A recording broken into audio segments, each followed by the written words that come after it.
This is the dead space part of the pledges. Conversation.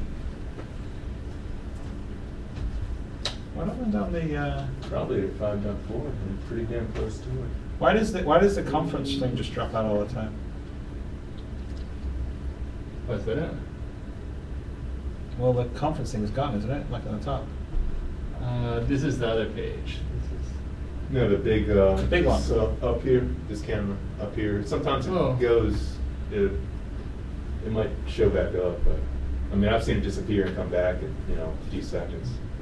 Yeah, it's just. I mean, it's on the broadcast. There you go. I just sort of decided I wasn't seeing much. Update it.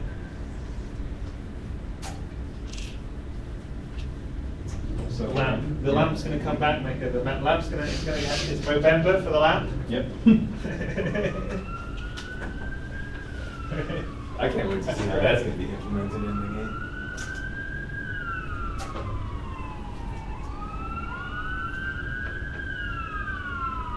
I think that obviously we have to sneak that lamp out of here before the people who own this office. Before they realize it. But all the evidence is there now. If it ends up missing, then they know. Well, I think we need this lamp for the Cloud Imperial office.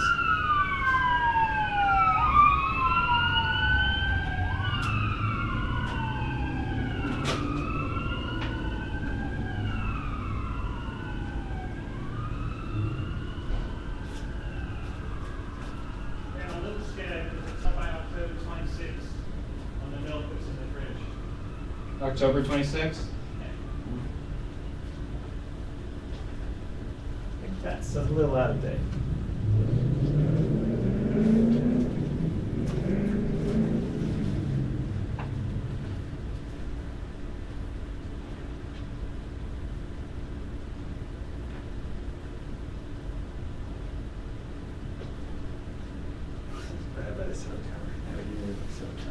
I need a babysitter camera.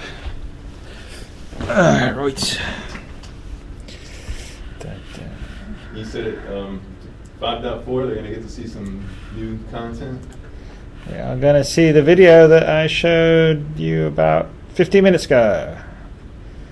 So hopefully they like it. I think they'll love it. Let's see what everyone's saying. We never did get the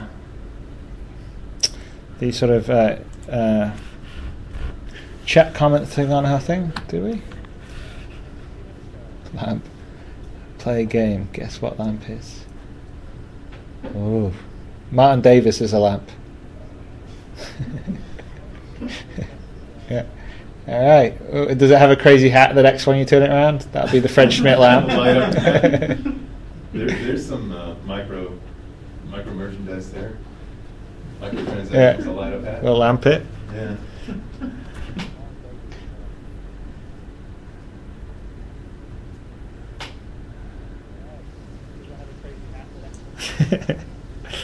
That's quite funny. I guess they were hearing the sirens in the background, and Strum 4 on Kickstarter says that's the cops making sure they aren't taking our money and running for the hills. Please did the drunk guy take it out of the lot. Yeah, you guys are great on Kickstarter. Good sense of humor. Right. Okay, I got that text for the update in there. We got to make the video public and drop the embed in, but other than that, we're done.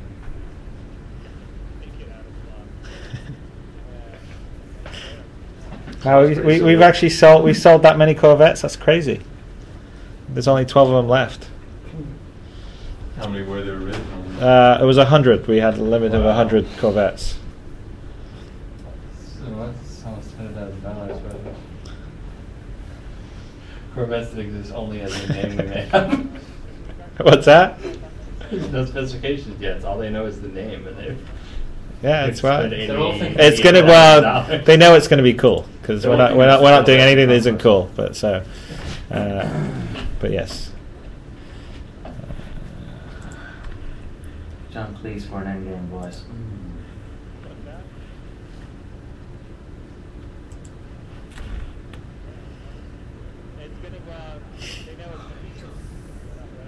Who's getting interviewed next? Nobody? It's just us till like 9 a.m. We're filling the dead space. It's great. I don't know what we're out of. Like we roll Billy in after about 10 beers, which which we're it's sort of like it's. I'm not to drive the Cane 3000X. But no, we'll get through. Late in the night in college, he would listen to college radio, and they had nothing else to do at 3 o'clock in the morning, so they just cussed because they could, Yeah.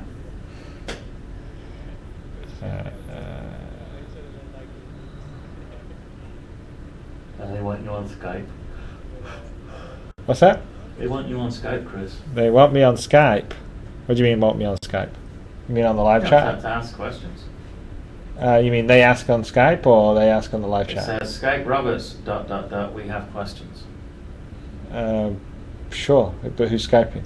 Well, you asked me a question. I'm right here. I'm on the live stream. So. A text from Chris Reed. Billy Kane interview was hilarious. Yeah, we should have put him a little earlier in the landing order, I think.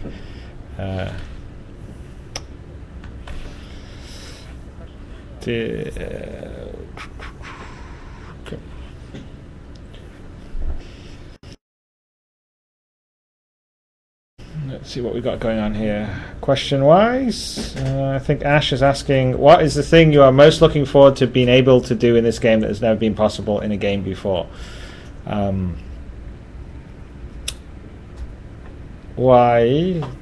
I don't know whether it's never been done in a game before, but the level of detail and immersion in the ships and flying them, and also being able to do it with your friends, is something that I've always wanted to do in a space game, and we're going to do it in this one. And so I'm kind of pretty kind of geeking out on that, and I think you guys are too, because you're certainly buying a lot of ships that have more than one person in them. So I like the idea of the combo of ships with multiple people and ships with one person or two people, and I think it'll be pretty interesting from a game standpoint. So that's probably the thing I'm looking forward to the most. I hope that answers your question. All right.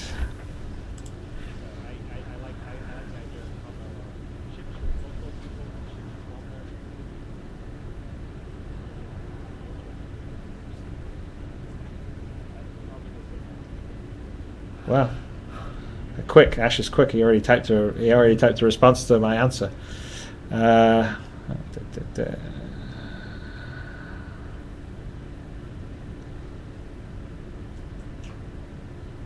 One guy says, "Hey Chris, when are you going to take over NASA so America can have a real space program?" It's the other guy. Yeah, that's Richard. The irony is that Richard's. I mean, I love space too, but Richard's. He's gone to space, and that's his. I made space games. He made fantasy games, but his real dream was going to space. I'm not going to miss it, but he has a whole. He's got. Unfortunately, my brother's coming to Los Angeles, and my parents are coming. But Richard's doing a special Christmas thing for SpaceX. Here in Austin, which would be, I think, pretty cool. But obviously, what you have to do is $30 million and go back in time to medieval Europe to. Yeah, exactly. So there's on Kickstarter. Jono says, for anybody who has seen the series Cowboy Bebop, it would be really awesome if Star Citizen had their own version of the show inside the series called Big Shot.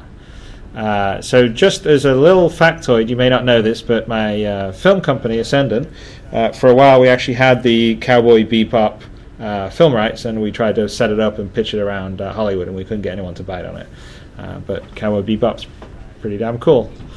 Yeah, you know what else? They were pretty influenced by that when they finished that Freelancer. What, Cowboy Bebop? Cowboy Bebop into Freelancer. Yeah, and it was pretty cool. We tried to set it up in, I think, 2003, and Hollywood's not very keen on science fiction. So Prometheus didn't do much to help that. Yeah, well, it would be better if Prometheus had actually had like characters that were believable instead of, we're the best and brightest and we're on this, whatever it was it $1 trillion mission, and and they like run out and they're like, oh look, it's a gooey thing, let's go close to it. I mean, like, where's the? You would think they would like go, oh my god, we've come to visit alien life for the first time ever in humanity's history, so we're going to take our time about it. We're going to like slowly, we're going to have like these protocols. I mean, I can understand it if you're a bunch of truckers, which is basically alien, that you wouldn't do that kind of thing. But I can't believe that the best scientific minds on Earth showed to meet alien life the very first time. And what do? They run around like a bunch of drunk teenagers. They wanted to poke it. Yeah, woo! Stick electricity in this thing. Yeah, and whoever says when like some like slimy like tentacle comes out of like a bat goo goes, oh, it's so beautiful, and leads towards it. Well, that's a typical horror film. You know that guy's going to be dead in a moment. No, I know, but it's fine when it's like some drunk teenager that's like high and drunk up in the cabin somewhere. But like when it's meant to be like the world's leading biologist or something, you think, well, come on. Or when it's Ridley Scott putting together that type of a movie for that kind of a fan base, and he has that kind of a cliche in the movie, i.e. dead meat characters doing the stupidest stuff you can imagine, just like in a teen horror movie. It's pretty disappointing. No, I know. Well, I think it's more disappointing just because, it's like you want characters that are believable, or else you check out a movie, as I did. The other one was the red-headed geologist character who just was annoying the whole time. I'm here to make money.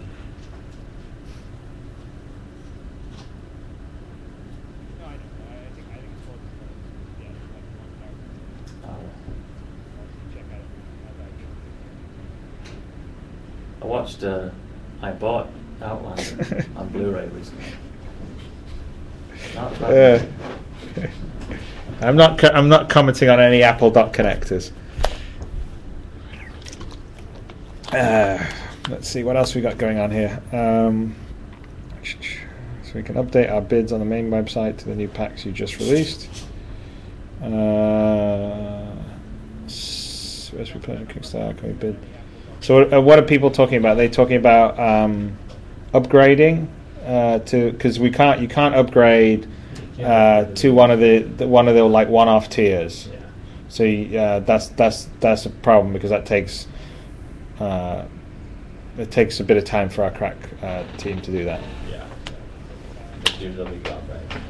Yeah, and then the day will be gone. So unfortunately, that you can upgrade on the upgrades and tiers that are around permanently, but the temporary ones, because of the way the system was built, because it wasn't actually built to do as much stuff as we're doing, the time it would take them to put the special code to let you do the upgrade, the deal or the sale will be over. But that's not to say that when we fix the whole system, that we make opportunity to upgrade that to a later date, and everybody that backed or pledged by the time we finish the campaign will get to upgrade and sort of move things around in their setup at the prices that they have in the campaign, even if they've gone up afterwards. So that's going to be one of the things we're definitely going to implement when we do a refactoring of the website. Okay, let's look. Let's see. Hey, Chris. Will there be escape pods in the larger ships? So there are actually on the carrier. I don't have a carrier in front of me, but there are a whole bunch of escape pods along the side. Those are all if you look up close, there's these escape pods on the side that have, I think, 275 on the side. So there's a bunch on the bigger capital ships, not necessarily in the smaller multi-person vehicles though. Are they going to function in game, or are they just decorative? Is that a question from Ben, or is that a question from the audience? That was a question Ben imagined based on what the audience would say. Damn it, Ben! Come on, don't let me get away with anything here.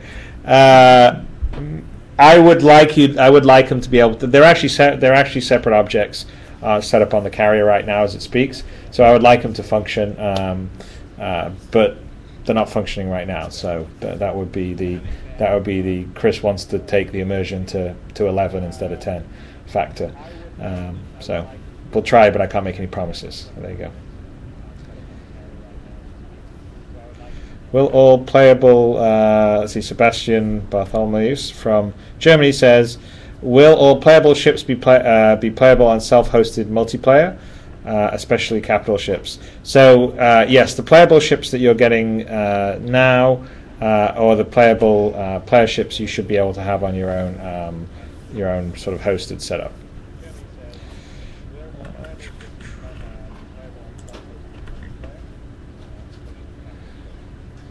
There's a chap that keeps asking the same question about insurance. Do you have insurance when your ship blows up?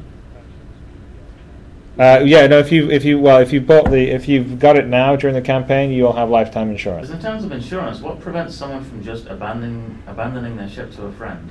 They get the Hulk for free, and you get yours replaced. Well, that's the insurance fraud question and dilemma.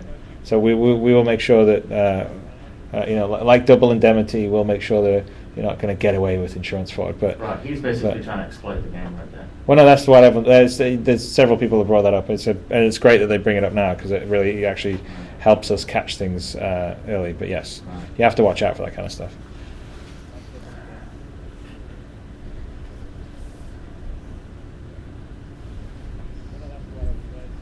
Hi, can you tell me some more about the Oculus Rift integration?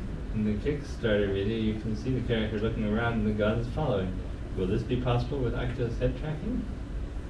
Oh, definitely, most definitely, yes. So, having you looking around with an Oculus or